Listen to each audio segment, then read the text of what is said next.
एक घना और सुंदर जंगल था। वहाँ एक बूढ़े साधु तोते के पास जादुई केले के बीज थे। कालू कौवा चुपके से उन्हें देख रहा था। अगर ये जादुई बीज मुझे मिल जाए तो मैं रातों रात सबसे अमीर बन जाऊंगा। जैसे ही साधु अपनी कुटिया के अंदर गए, कालू ने बीज चुरा लिए और उड़ गया। तो ये रहे हमारी आज की वीडियो के प्यारे सब्सक्राइबर्स और फॉलोअर्स के नाम। प्रणय, बिलाल हसनैन, रोज लव सीधू, रानी, इनाया, नेहा और जो नहीं चुने गए, चिंता मत करो, अगली बार तुम भी बन सकते हो जंगल के सुपरस्टार। दोस्तों, अगर आप भी चाहते हैं मैं आपका नाम अपनी कहानी में लूं, तो देर किस बात की, जल्दी से कमेंट करके अपना नाम हमें भेजें। कालू ने केले के बीज बो दिए। उसने रानो चिड़िया को काम पर रखा क्योंकि रानो बहुत मेहनती थी। रानो, अगर तुम दिन रात इस खेत की रखवाली करोगी तो मैं तुम्हें बहुत सारे पैसे और दाना दूंगा। ठीक है कालू भाई, मेरी माँ बहुत बीमार है, मुझे पैसों की सख्त जरूरत है। काम के पहले ही दिन तेज आंधी आई और रानो का प्यारा घोंसला टूट कर गिर गया। हे भगवान, रहने की छत भी छिन गई। अब मैं अपनी बीमार माँ को कहाँ रखूंगी? रोना बंद करो रानो, जाओ और खेत में पानी डालो, वरना एक पैसा नहीं मिलेगा। रानो की माँ की तबीयत और बिगड़ गई। रानो एक तरफ माँ को दवा पिलाती और दूसरी तरफ खेत का काम करती। बेटी, तू थक गई होगी, थोड़ा आराम कर ले। नहीं माँ, बस थोड़े दिन की बात है। कालू भाई पैसे देंगे तो सब ठीक हो जाएगा। कालू को सब्र नहीं था। उसने केलों को जल्दी बड़ा करने के लिए उनमें एक काला जहरीला रसायन डाल दिया। अब ये केले एक रात में बड़े हो जाएंगे और मैं इन्हें शहर में बेचकर खूब पैसे कमाऊंगा। जब केले पक गए, रानो ने कालू से अपनी मजदूरी मांगी। कालू भाई, महीने का अंत हो गया है, मेरी मजदूरी दे दीजिए, माँ के लिए दवाई लानी है। कैसी मजदूरी? अभी तो फसल बिकी भी नहीं। चलो भागो यहाँ से, कल आना। अचानक जंगल में अकाल पड़ गया। कहीं भी दाना पानी नहीं बचा। सारे पक्षी भूखे थे सिवाय कालू के, जिसके पास केले थे। कालू भाई, पूरा जंगल भूखा है, थोड़े केले बांट दीजिए। मुफ्त में कुछ नहीं मिलेगा, ये जादुई केले सिर्फ अमीरों के लिए हैं। कालू कौवा देख रहा था कि रानो की मेहनत से फसल बहुत अच्छी हुई है। उसे डर था कि अगर रानो रही तो उसे हिस्सा देना पड़ेगा और उसकी चोरी का राज भी खुल सकता है। रात के अंधेरे में कालू ने कुछ खराब केले रानो के पुराने टूटे हुए घोंसले के पास छुपा दिए। अब मजा आएगा, रानो को मजदूरी भी नहीं देनी पड़ेगी और ये हमेशा के लिए इस जंगल से बाहर चली जाएगी। एक तीर से दो शिकार। अगली सुबह कालू ने पूरे जंगल में शोर मचाना शुरू कर दिया। उसकी आवाज सुनकर कबूतर, तोते और बुलबुल सब इकट्ठा हो गए। पक्षियों, देखो, जिसे तुम बहुत शरीफ समझते थे वही चोर निकली। रानो ने मेरे खेत से सबसे कीमती सुनहरे केले चोरी किए हैं। नहीं कालू भाई, आप ये क्या कह रहे हैं? मैंने तो अपनी जान लगाकर आपके खेत की रखवाली की है। झूठ मत बोलो, अगर यकीन नहीं आता तो सब चलकर इसका घोंसला देखो। सब पक्षी वहां पहुंचे और उन्हें रानो के सामान के पीछे छुपे हुए केले मिल गए। रानो की आंखों में आंसू आ गए। उसे समझ आ गया कि उसे फंसाया गया है। बरगद के पेड़ के नीचे पंचायत बैठी। कालू ने रोने का नाटक किया। पंचों, मैंने इस बेसहारा चिड़िया को काम दिया और इसने मेरी पीठ में छुरा घोंपा। इसे कड़ी से कड़ी सजा मिलनी चाहिए। सरपंच जी, मैं कसम खाती हूँ, मैंने चोरी नहीं की। कालू भाई झूठ बोल रहे हैं। सबूत रानो के खिलाफ है। रानो, तुम्हें सजा के तौर पर अभी इसी वक्त ये इलाका छोड़कर जाना होगा। तुम इस जंगल के लिए कलंक हो। रानो को धक्का देकर वहाँ से निकाल दिया गया। फिर सर्दी का मौसम आ गया। रानो के पास न घोंसला था न पैसे। वो अपनी माँ को ठेले पर लादे बर्फ में भटक रही थी। बेटी, मुझे यही छोड़ दे, तू अपनी जान बचा ले। नहीं माँ, चाहे कुछ भी हो जाए, मैं आपका साथ नहीं छोड़ूंगी। जिसने हमें पैदा किया है वो रास्ता भी दिखाएगा। रानो एक गुफा के कोने में दुबक कर बैठ गई और अपनी माँ को अपने पंखों में छिपा लिया ताकि उन्हें ठंड न लगे। उधर कालू कौवा ने उन जहरीले केलों को बाजार में बेच दिया, लेकिन जैसे ही पक्षियों ने वो केले खाए वे बीमार पड़ने लगे। पूरे जंगल में हाहाकार मच गया। तभी वहाँ वही बूढ़ा साधु तोता प्रकट हुआ। रुको, ये केले जादुई नहीं, जहरीले हैं और ये मेरे बीज हैं जो कालू ने चुराए थे। कालू ने रानो को फंसाया ताकि उसकी चोरी कोई पकड़ न सके। साधु की बात सुनकर सब पक्षी दंग रह गए। उन्हें रानो पर किए गए जुल्म का एहसास हुआ। सब पक्षी और साधु रानो को ढूंढते हुए उस गुफा तक पहुँचे। उन्होंने देखा कि रानो इतनी मुश्किल में भी अपनी माँ की सेवा कर रही है। साधु ने अपनी छड़ी घुमाई और रानो की माँ बिल्कुल ठीक हो गई। रानो बेटी, तुम्हारी परीक्षा खत्म हुई। तुम्हारी सच्चाई ने तुम्हें बचा लिया। सब पक्षियों ने रानो से माफी मांगी। गुस्से में आए पक्षियों ने कालू को पकड़ लिया। कालू, तुमने लालच में आकर रानो को तड़पाया और सबको बीमार किया। तुम्हें इस जंगल में रहने का कोई हक नहीं है। निकल जाओ यहाँ से।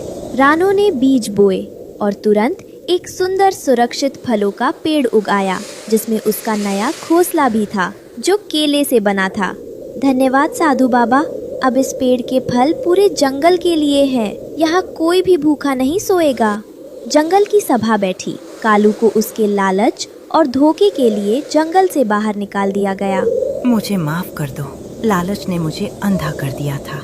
रानो अब अपनी माँ के साथ खुशी खुशी रहने लगी और उसने अकाल के समय सभी पक्षियों को मुफ्त में फल खिलाए। रानो की सफलता देखकर कालू कौवा जलकर राख हो रहा था। उसने एक बहरूपिया मानो को ढूंढ निकाला जो हूबहू रानो जैसी दिखती थी और वैसी ही आवाज निकाल सकती थी। देख, तुझे बस इतना करना है कि रानो बनकर पूरे जंगल में तबाही मचानी है। सबको लगना चाहिए कि रानो बदल गई है और वो बहुत घमंडी और बुरी हो गई है। फिक्र मत करो कालू भाई, मैं ऐसी एक्टिंग करूंगी कि रानो की सगी माँ भी धोखा खा जाएगी। नकली रानो ने सबसे पहले रानो चिड़िया के पक्के दोस्त तोते के घोंसले से उसका कीमती सामान चुराकर नदी में फेंक दिया। जब असली रानो चिड़िया वहां पहुंची तो तोता गुस्से में था। रानो, मैंने कभी नहीं सोचा था कि तुम मेरी सबसे पुरानी दोस्त होकर मेरे साथ ऐसा करोगी। मुझे तुम पर भरोसा नहीं रहा।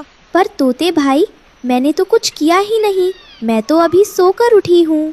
झूठ मत बोलो, मैंने अपनी आँखों से तुम्हें यहाँ से भागते देखा है। कालू कौवा जानता था कि रानो को सिर्फ घर से निकालना काफी नहीं है, उसे सबकी नजरों में गिराना जरूरी है। उसने नकली रानो को कान में पट्टी पढ़ाई।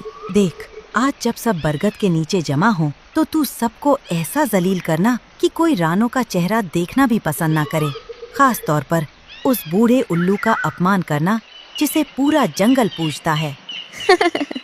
आप फिक्र मत करो कालू भाई, आज रानो का नाम इस जंगल की मिट्टी में मिल जाएगा।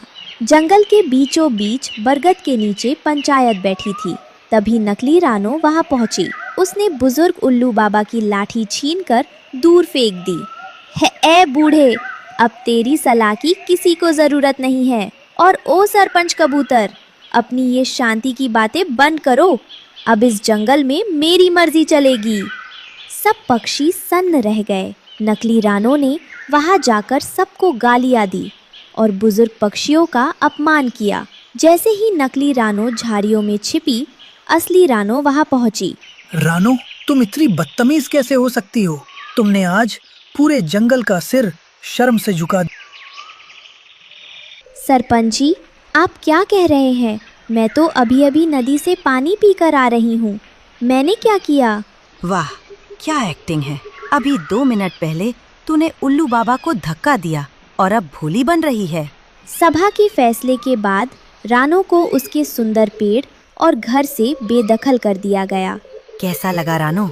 अब ना तेरे पास दोस्त है ना इज्जत। अब भी वक्त है। वो जो जादुई घड़ा तूने छुपाया है उसका पता मुझे बता दे, तो शायद मैं सरपंच से कहकर तेरी सजा कम करा दूं। कालू भाई, आप चाहे कितनी भी साजिश कर ले, मेरी रूह साफ है। भगवान देख रहा है कि आप एक बेगुनाह के साथ क्या कर रहे हैं। भगवान? भगवान तो मेरे साथ है, तभी तो सब मेरी बात मान रहे हैं। अब जा और दर दर की ठोकरें खा। रानो हिम्मत करके अपनी माँ के पास पहुंची, ये सोचकर कि माँ तो उसे पहचान लेगी। लेकिन वहाँ पहले से नकली रानो बैठी माँ की सेवा का नाटक कर रही थी। माँ, मैं आ गई माँ। देखो, ये कोई और है, मैं आपकी असली रानो हूँ। चली जा यहाँ से चोर। मेरी बेटी तो ये है जो मेरे पास बैठी है। तूने तो जंगल में मेरा सिर शर्म से झुका दिया। आज से मेरा कोई बच्चा नहीं है। माँ, आप भी मुझे नहीं पहचान रही? मैं आपकी बेटी हूँ। रानो की अपनी माँ ने उसे घर के दरवाजे से धक्का दे दिया। रानो ज़मीन पर गिर पड़ी और फूट फूट कर रोने लगी। अब पूरे जंगल में हर कोई असली रानो को पागल या टग कहने लगा। कोई उससे बात नहीं करता था। रानो का नाम और सम्मान पूरी तरह ख़त्म हो चुका था। अब मेरा कोई नहीं रहा, न घर, न माँ, न नाम। मैं कौन हूँ? रानो को जंगल के सबसे पुराने और सूखे इलाके में रात बितानी पड़ी, जहाँ बर्फ गिर रही थी। उसके पास एक दाना भी खाने को नहीं था। भूख से उसका शरीर कांप रहा था। हे भगवान, क्या सच्चाई की यही सज़ा होती है? मेरे पास उड़ने की भी ताकत नहीं बची। कालू कौवा रानो के पास केले और दाने लेकर आता है, लेकिन उसे खिलाने के लिए नहीं, बल्कि चिढ़ाने के लिए। क्यों रानो, कैसी लग रही है हार?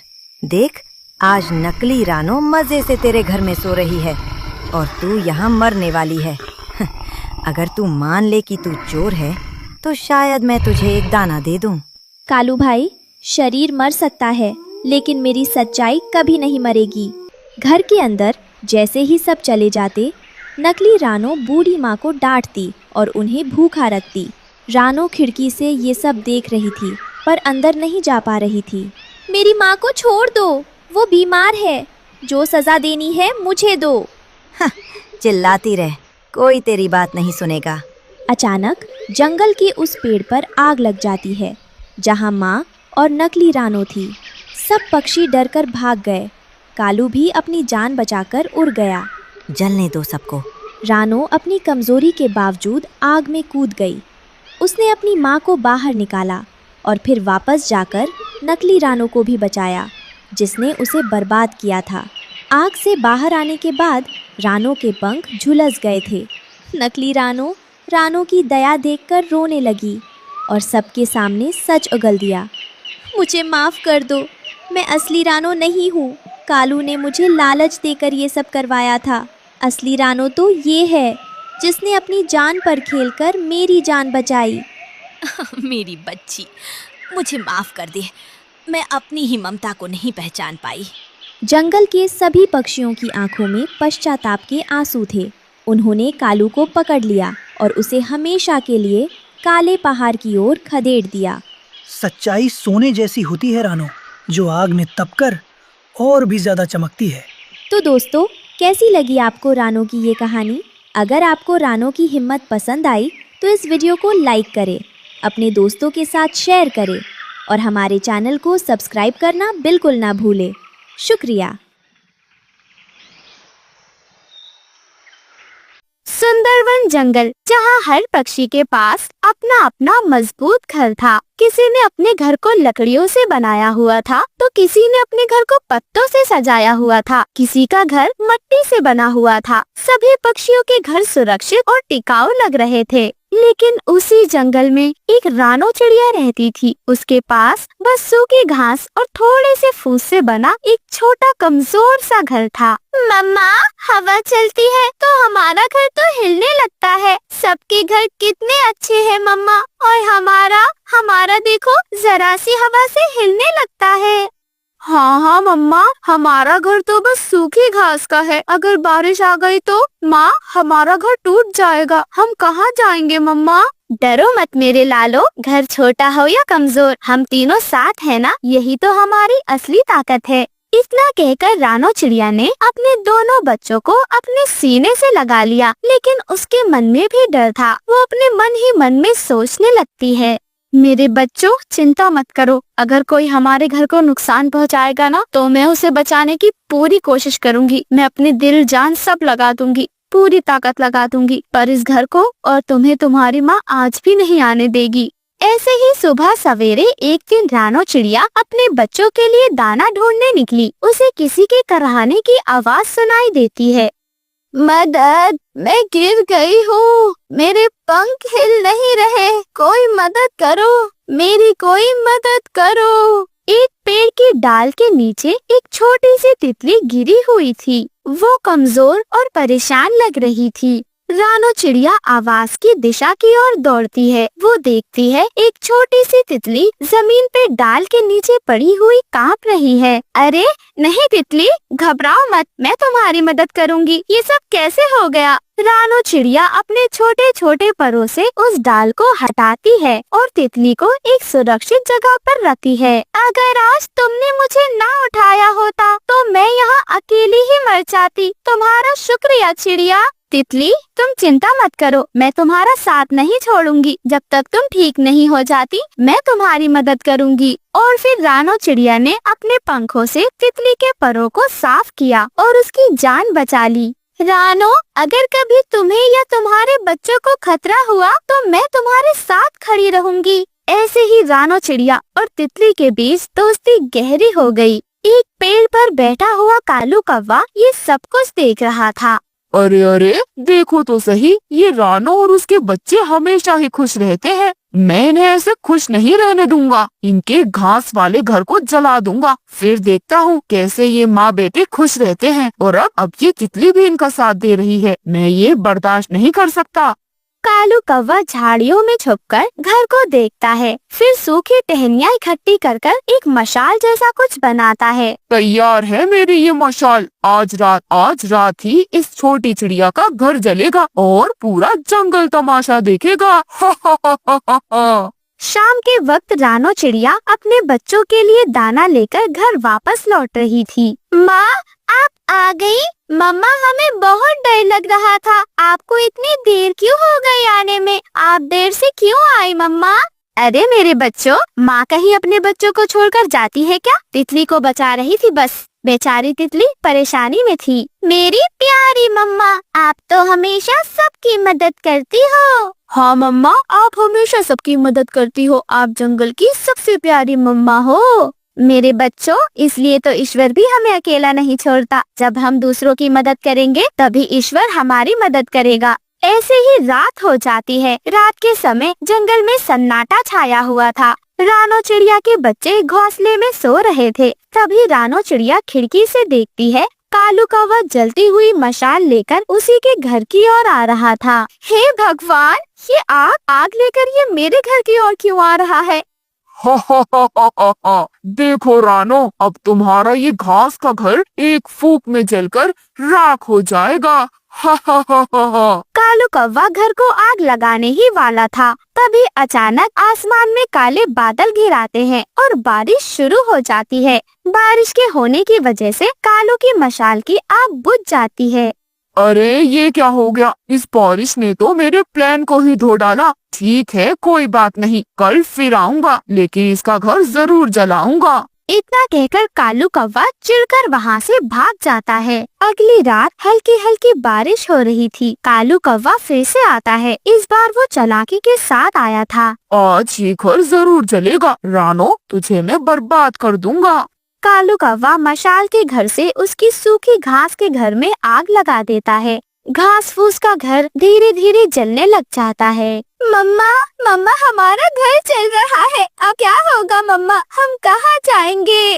माँ, मेरे पंखों में गर्माहट हो रही है, जैसे पंख जल रहे हो। मुझे बचा लो मम्मा, हमें बचाओ। घबराओ मत मेरे बच्चों, मैं हूँ ना, मैं तुम्हें कुछ नहीं होने दूंगी। वही तोता, तोती और कबूतर रानो चिड़िया का घर जलता हुआ देख रहे थे, लेकिन वो कुछ भी नहीं कर पा रहे थे। अरे अरे हरियाली, देखो तो जरा, रानो चिड़िया का घर जल रहा है। हाँ मिट्ठू जी, लेकिन अगर हम उसकी मदद करेंगे तो कालू हम पर भी हमला करेगा। दोस्तों, हम बस दूर से देख सकते हैं, हम कुछ नहीं कर सकते। कालू बहुत चालाक है। ऐसे ही सुबह हो जाती है। सुबह होते होते रानो चिड़िया का पूरा घर अब राख बन चुका था। माँ, अब हमारा घर नहीं रहा, हम कहाँ जाएंगे माँ? हाँ माँ, अब हम कहाँ रहेंगे? कोई हमें अपने घर नहीं रखेगा। हमें अब इस खुले आसमान के नीचे रहना होगा क्या? रानो चिड़िया अपने बच्चों को हौसला देती है। मेरे बच्चों, हमारा घर गिर गया है, लेकिन हमारी हिम्मत नहीं गिरी। हम फिर से घर बनाएंगे मेरे बच्चों। रानो चिड़िया अपने बच्चों को लेकर पानी पीने नदी के किनारे चली जाती है। वो नदी किनारे बैठी हुई थी, तभी वहाँ पर वही तितली आती है जिसकी रानो चिड़िया ने मदद की थी। रानो, तुम यहाँ उदास बैठी हो? देखो मैं आ गई। मैं तुम्हारा वादा निभाने आई हूँ रानो। तितली बहन, आप मेरी मदद कैसे करोगी? आप तो खुद इतनी छोटी हो। मुझे बस घर चाहिए और कुछ भी नहीं। मेरे बच्चे इस खुले आसमान के नीचे नहीं जी सकते। बारिश, आंधी, तूफान, ये सब मैं कैसे सहूंगी? अगर मैं अकेली होती तो सब बर्दाश्त कर लेती, लेकिन मेरे बच्चे, इनके साथ कैसे जीऊं? कैसे इन्हें मैं परेशान देखूं? एक माँ हूँ मैं। ये सब सुनकर तितली हल्का सा मुस्कुराती है। वो अपने पंख फैलाती है और एक सुनहरी चमकीली रोशनी फैल जाती है। धीरे धीरे एक सुंदर और मजबूत सोने का घर बन जाता है। रानो चिड़िया के दोनों बच्चे जब वो सोने से बना घर देखते हैं तो खुशी से उछलने लगते हैं। बच्चे बहुत खुश थे। माँ, ये तो सोने का घर है। इतना मजबूत, इतना चमकीला। ये तो जंगल के घरों से सबसे सुंदर घर है। माँ, अब जंगल में सबसे सुंदर घर हमारा होगा। हाँ माँ, अब हमसे सब दोस्ती करेंगे। सब हमारे दोस्त बनना चाहेंगे, क्योंकि अब हमारा घर सबसे सुंदर है। तितली बहन, ये तो सोने का घर है, इतना मजबूत, इतना चमकीला। हाँ रानो, जब तुम दूसरों के लिए रोशनी बन सकती हो, तो भगवान तुम्हारी मदद में एक सोने का घर तो तुम्हें दे ही सकता है। आपका बहुत बहुत शुक्रिया तितली दीदी। आज मेरे बच्चों को सच्चा आशियाना मिला है। आज तुमने हमारी दुनिया बदल दी। और फिर रानो चिड़िया अपने बच्चों के साथ सोने के घर में खुशी खुशी रहने लगी। घास का घर जल गया था, लेकिन उसकी उम्मीद और उसका प्यार का घर पहले से भी ज्यादा चमकदार हो गया था। इस कहानी से हम सबने सीखा, दूसरों की मदद करो। एक दिन वही मदद सोने के घर में वापस आती है और घर की असली ताकत दीवारों में नहीं, परिवार के प्यार में होती